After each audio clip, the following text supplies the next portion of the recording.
Hey guys, and welcome back to my channel. Thank you for joining me for another video. Today we're going to be talking about my updated low waist travel essentials because I have just been away to visit my boyfriend in America, and well, these things I found particularly useful, so I thought I would share them with you and yeah, see if they're helpful for you at all. There are quite a few things that are around food because that's how I usually used to waste the most amount of stuff, I guess. So yeah, I hope you find it helpful. Please give it a thumbs up if you liked it, and share, subscribe, and comment any of your essentials that you find are the best things to help you reduce your waste whilst you're traveling or whilst you're just out and about. I mean, a lot of this stuff is kind of stuff I would use in everyday life, but I kind of minimized it to the things that I think are particularly useful when moving around places, because you don't want to be carrying a huge load of stuff, especially if you are trying to minimal travel when you are going around. So yeah. First, I just want to say thank you to Skillshare for sponsoring this video. And if you don't know what Skillshare is, it is a wonderful place where you can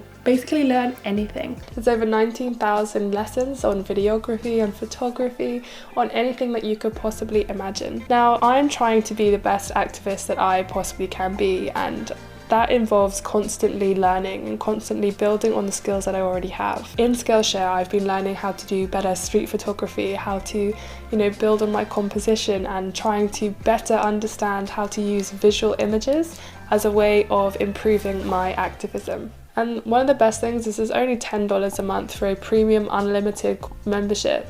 So it means that you can take on as many courses as you possibly want, and it's only $10 a month. But for the first 150 of you guys who sign up, there's going to be a link in the description. You get 2 months of free Skillshare Premium. But the spots will go quick, so click the link in the description if you want to try them out. So the first one is always going to be my trusty water bottle.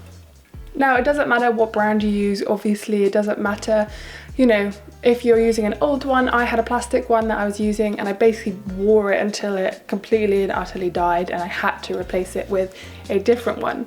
This one for me has been so fundamental because it means that when I travel, especially to places like when I went to Mexico, for example, and you have to use bottled water. At the hostels I was staying at, they had these massive things that you could refill your own bottle for a small price, so I would just do that instead. Obviously you can't do that everywhere, but it is just a really great way of trying to reduce your plastic bottle usage when you are traveling.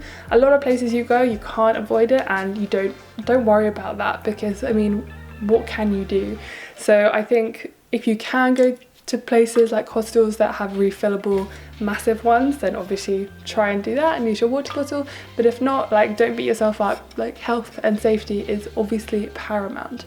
But yeah, I mean, I also use this because I like to drink a lot of hot drinks to double up as a hot drink container, and then it means that I can use this as well, and it's great. And I don't have to be carrying two things around with me because, as you know, in London where I live, I use my Keep cup quite a lot to get coffee everywhere, but this serves just as well when you're traveling, and also if you want to get smoothies or juices, especially when you're in those wonderful countries where, like Mexico, where you can go and buy just like a litre of fresh orange juice from the side of the road, and it's just so that is my number one thing. It's probably an obvious thing to you, but I wanted to mention that you can use it for, water, hot drinks, smoothies, juices, anything really, and it's so versatile.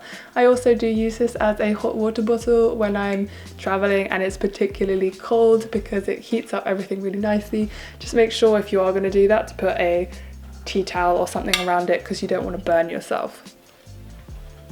The next one is a toothbrush holder. So I use a bamboo toothbrush, and which I keep inside here.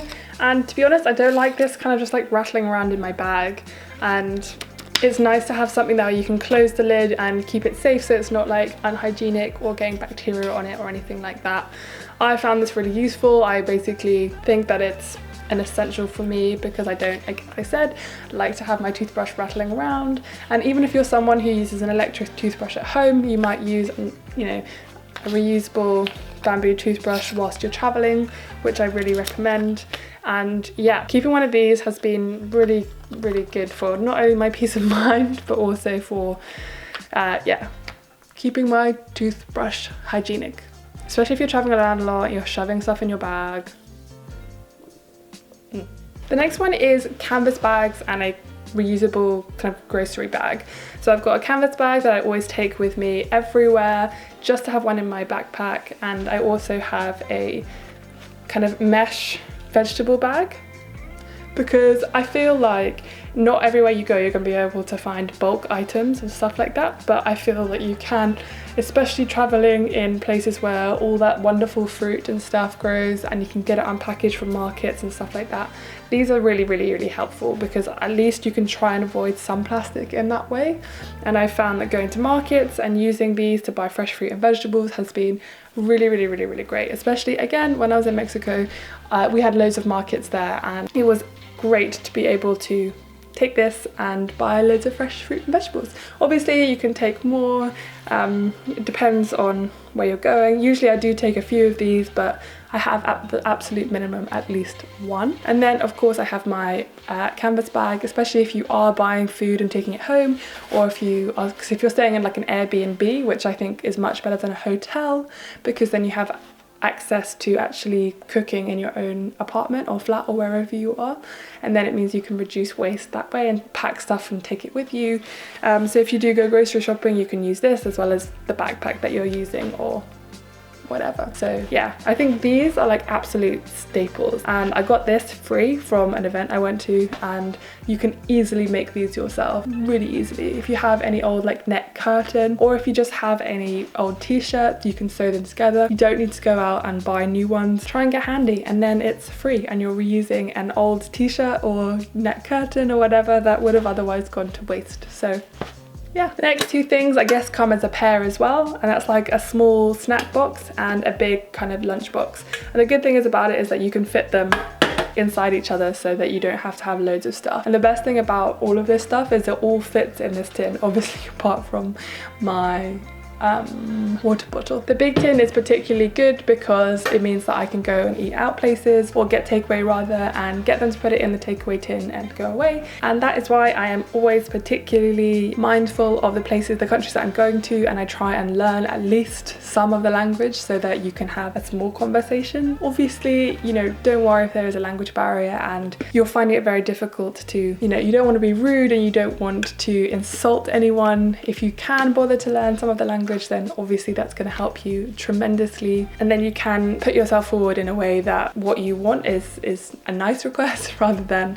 kind of shouting at someone being like, put it in my tin. We don't want that, because that's rude, and also yeah, it's not good. And also inside this tin I always keep a little napkin, and I think that napkins are great. Again, you can buy these from antique shops, or you can make one yourself out of like an old t-shirt or whatever and do it from a rag. And these are really great because for my utensils, which I just use a fork from the kitchen or a spoon from the kitchen, or I do have a little wooden spork but I can't find it right now. And then you can just wipe it off in case you, like if you're wondering, if you don't want to make it, or if you're a messy person, you can just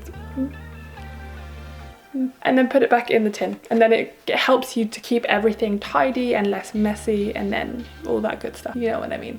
Yeah, those are just my few essentials. It might seem a lot to you, but for me these are things that I always use. Like I use all of them every time I go traveling, and I found them incredibly useful. And as I said, I can pack everything into that bigger tin, which is really great because then it means that I don't have like this massive bulky set of stuff that I'm like clambering around with me. I just have the tin that has all of the stuff in it and my water bottle. Obviously for things like this, you know, for your own low waste travel kit, yours might look very different to mine, but it just all depends on what is necessary for you. So it's a very personal kit, I think, so you need to decide what things are particularly helpful for you. Like for example, if I know I'm going to be on my period, then I'm definitely going to be bringing my menstrual cup and my reusable pads, because I will definitely know that I'll need to use those, and it will prevent me from having to buy anything whilst I'm traveling. Again, if you use makeup every day and you need something to wash it off, make sure you take a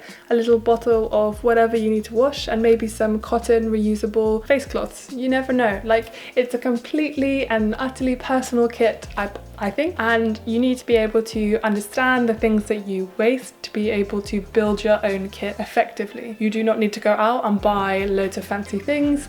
I just wore down all my old plastic Tupperwares and my plastic water bottle, and it got to a point where it was unhygienic to keep it. So that's why I bought something new, and I bought something a little bit more sustainable. I don't think that stainless steel is the most sustainable material, to be honest, because it still has to be mined, and I only really found out the truth around that after I bought it. Obviously, please try and use everything that you already have first before, you know, reinvesting in something new, because that's what low waste living is all about. It's all about reusing and reducing and refusing. So yeah, anyway, I hope you enjoyed watching this video, and I will see you very, very soon. Thanks for watching, and please like it, comment, subscribe, and I'll see you soon. Anyway, if you're in London, I hope you're enjoying this wonderful weather that we're having, and if you're everywhere else, I hope that you have a wonderful day, whatever the weather is. So